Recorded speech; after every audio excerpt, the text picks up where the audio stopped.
It's a Thursday morning in southwest Sydney, and mother of three, Paula Zrilic, is about to do one hell of a grocery shop. How are you going? We're here to pick up the order. Okay, well there's your vest. Thank you. Paula is preparing to launch a food distribution hub called Our Community Pantry that will help people struggling to put food on the table in her local area. The food is provided by Foodbank, Australia's largest food charity, which last year provided over 60 million meals across Australia. Green beans, Great. some pickling onions, which is great. That just fills out what you need. Excellent. Thank you, Jerry. Where does all the food come from? Look, the Australian Food and Grocery Council, all the major retailers supply food, plus a whole lot of farmers, their packing sheds. Paula gets food from us, and then she delivers that to Our Community Pantry and delivers it to the local communities. Paula's project is inspired by her own experience. Over 2 years ago now, I left a marriage that was, may have seemed the perfect marriage on the outside, but I lived with a lot of domestic violence that I told no one about. There was nights where I had to literally lay in the grass hiding from him. There was nights where I was locked out of my house in my pyjamas with nowhere to go. What am I going to do? There was many nights where literally you would think the only way I can get out of this, no one's going to believe me, is literally to take my own life. And how long were you stuck in that situation?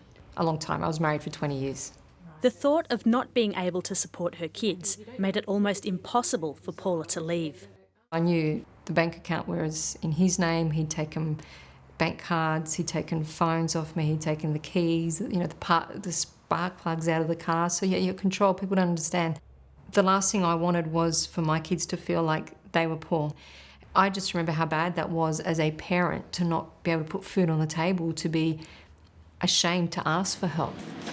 But the support of Foodbank allowed her to pay rent and bills and keep a roof over her kids' heads. And I will never, as a mum, never ever forget sitting in the car crying because there was rice bubbles and there was a packet of chips so I could make chocolate crackles and have a few friends over for my daughter, and it was her birthday. Now Paula is helping people in her local community take financial control over their lives. Gave people a feeling of choice, dignity, and that they could actually start rebuilding their lives.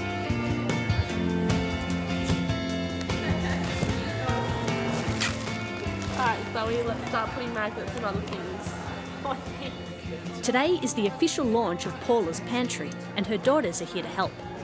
I know where this goes. Everyone here is volunteers, they're not being paid to be here, but they are willing to be here out of their own time. Just shows how amazing her work is. She's come from a really emotionally traumatic background and relationship, and the fact that she's overcome that and built up a whole, pantry from the ground up is just incredible.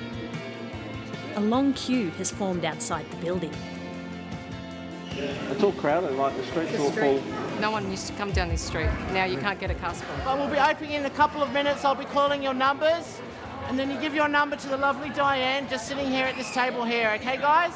Thank you. Pantry is officially open. Can I have number 1, number 2, number 3? See you with your trolley. Excellent. Come through, Kim. Go have some. Most of our families walk out with about, in a week they'll spend $30, and they're getting roughly what they would pick up in a grocery store for about $180, including fruit and veg. The doors have been open for half an hour, and we've already got 80 people sign in. Number 56. You know how the system works, don't you, Diane? Yes. Awesome. Excellent. We've got to look after our community, because the thing is we can't have people starving, and a lot of people are starving. I've been with nothing in the fridge, nothing in the cupboard, and just living on black coffee. Bananas? Yeah, okay. Thank you. Anything else from the... You have done what I wanted to do, You and I started couldn't. it. No, but seriously, don't. You're going to make me cry. No, I'm proud of you. You started it. Thank you, Bella. Just crying. So, Paula, this is your baby. You have to...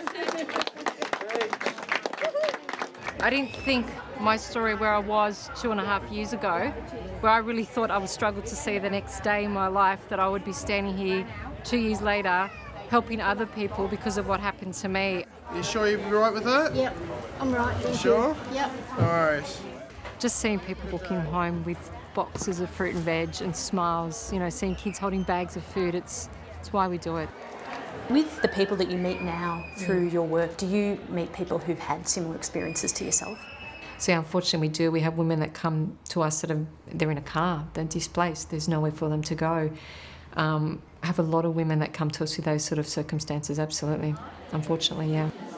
People leave in tears, hugging each other. We see networks of people within the groups actually forming and helping each other through the circumstances they've been through. Yep. To know that my work is helping others and seeing their stories, it is so cathartic. It's an amazing feeling.